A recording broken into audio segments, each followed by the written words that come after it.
cool kids. Welcome to Vlad TV. Word, what's up, bro? Hey, man, thank you so much for coming. You guys have been doing your thing for quite a while now. Yeah. Hell yeah. Vice versa, man. Vice versa. Yeah. Thank you. Appreciate it. So, you guys originally met on MySpace. Yeah, man. We were both producers at the time, and we had a mutual friend that kind of just linked us up through MySpace and was like, "Yo, y'all should make some tracks together, link up, see what's to it," And then we kind of just talked a little bit, and I ended up, finally going to meet up with him, and we kind of just started shaping things from there. We started off with just making beats, and everything just snowballed until here we are now. Okay, so, MySpace isn't really around anymore. I guess it technically is, but it's not really around. But at one point, MySpace was the hub for new music. Right. Everyone needed a MySpace account. It was like the biggest thing ever. But, along with, the big artists that used MySpace, there was, what we would call today SoundCloud rappers. That's what MySpace was mostly consistent of. So you guys met on MySpace, you hooked up. At what point did you guys start to realize, okay, there could be something here as opposed to us just posting these songs on MySpace? I think our whole intention was to make something happen from it. I feel like MySpace was the only outlet, that got it spread. So that's what everybody was doing. Any DJ that made a remix, anybody that rapped, they posted their stuff up. I feel like it really just took off from the reposting. You know what I'm saying? Where people's page, you go to someone else's page that wasn't a music page, or you feeling some girl and you go to her page, and then our song's on it, or you go to her friend and our song's on it. That was what was spreading the song, more than it just being on MySpace, because that was what was forcing people to check it out. That's how I found out about Cassie. That's how I found out about a lot of music in 2006 was, I would be checking out a girl's MySpace or checking out a homie's MySpace page, and then you see some song that everybody's listening to, but you haven't heard it on the radio, you didn't see it in a magazine, you didn't see it anywhere else, because that was how you were used to getting your music. So now people are sharing a song without, the radio's help or a video's help or any of that.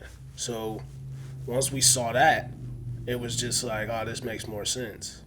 So it really wasn't a conscious. I don't think it was that much of a conscious decision at the time. It was just, oh damn, this works. Let's do this. Right. It was the early stages of going viral before it was even really a word. Right. Yeah, people weren't saying viral back then. It wasn't. YouTube it was not even a few months old. Because that was when people used to be posting other video embedded links to posted videos, you know what I mean? And then you start seeing this box that was the same. Because I remember when YouTube started getting, it on. And yeah, that was the beginning of viral, because nothing was shared like that. Now things are a little bit more different because you're holding your computer in your hand. You used to have to go home to check your MySpace, which kind of made it even more of a treat, you know what I'm saying? Because it was like you were focusing that time towards surfing instead of surfing all day, where, shit's not as important to you anymore. Right. No, I feel you, because Vlad TV started in 2008, and you're talking about 2006. Right. And we were one of the early, adopters of YouTube. But right. Yeah, YouTube was still sort of probably not even owned by Google back then. It was still wasn't. Independent. So you guys are putting out your songs, and they're getting reposted on MySpace. What was that one song that started to really start to take off on MySpace? The I-Rock song. That was back when I was finishing up school, and we were together a lot. It was like this DJ, force field that had taken over the whole scene. People weren't even going to rap shows. They was just going to, shows where DJs was at. So I remember one night I didn't go out. I had a paper to turn in, and everybody was calling me saying, "Oh, yo, Diplo played your song at the Metro. Diplo played your song at the Metro." And I was like, "I rock." And then a couple other DJs started putting I-Rock in their mixes. And then there was like a Hype Beast at the time. That was like the thing everybody was checking. They posted, and then the numbers went crazy. That wasn't like our favorite song, though. That wasn't the song we thought was going to do the most, which was pretty cool to me, because to have a song everybody's sharing and everybody's like hype on, and you know you got another one in the chamber, you know what I'm saying? That kind of like lets you know it's going to go further than just one song. So when people got all hype about I-Rock, then we put out the 88 song. Then we put out like this song called Schoolin', and then we put out Black Mags. And then when we put out Black Mags, we like attached that to like MTV used to have this Freshman 5 situation. Oh yeah. So we made sure we shot a video in the summer to catch that opportunity. And it ended up matching us up with like, I forgot who else was on there, but we were on there with Calvin Harris. It's like some more bands. Yeah, with like a Freshman 5, and I think we came in second next to Calvin Harris. Yeah, it's a couple On like bands. the number one of that, and then from that fall on, like everything was pretty much light speed. But that's how like college press and all of that indie press used to really matter back then. You know what I'm saying? Now it's just one.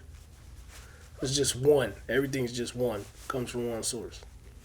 Right, because when I look on Spotify and I look at the top songs by the cool kids, Black Mags is still like the biggest song. Yeah. Well, we also got by the graces of good timing, we got that Rhapsody commercial where they put us in there with Sarah Bareilles, and people got a chance to hear Black Mags for like 2 months out of the fall, like once or twice a day. And then see two kids they ain't never seen. I got like a crazy Nike track jacket on. He got a Wolf t-shirt. We're dressed in our own way on national TV. So it's like, I always knew that if you placed us on a big stage, like kids are going to gravitate to us more. So it ended up happening that way. Yeah. So originally, Diplo wanted to put you guys out, right? Yeah. Diplo and A-Trak. And it was just, they were doing one-offs and pressing up vinyls. And to me, like being a collector and being kind of like, really in tune with product when I was in school and how things were packaged. Like, I liked how Mad Decent did theirs. I liked how Fool's Gold did theirs. I just didn't, I saw A-Trak more. I saw Diplo like 2 or 3 times. But at the time, we were still trying to focus on how to figure out how to create our own circle, our own like island for our music to exist in. So, as I'm still friends with both of those dudes, like we decided to not do that, and we ended up fucking up and making it even worse. Making the worst decision. You know what I'm saying? Well, you talked about how with A-Trak, it was hard to really get him to focus on your project because he was touring for Kanye the whole time. There was that. And there was just like a lot of stuff coming at us at, really fast at a really, quick pace. So I feel like as a youngster, I was less inclined to make decisions if I didn't know all the outcomes. You know what I'm saying? So with it not being too much of a, like 06, 07, without there being too much of an advance, you know what I'm saying? I'm looking through it like, what are we doing here? And it was just and as time has passed, it was a great way to do things. You know what I mean? Like, we're all still friends. Like, we got a vinyl out through Fool's Gold that's like, I was checking on eBay, that shit's like $120. You know what I mean? Like, it just appreciated well. And, the covers we did, the parties that we were doing while we were coming out, all attached to the Fool's Gold brand, which we still like feel like family with them. It just helped out a lot. But when it came down to executing and getting the album together, we went a different route, but it didn't end up being a better idea. You know what I mean? Yeah.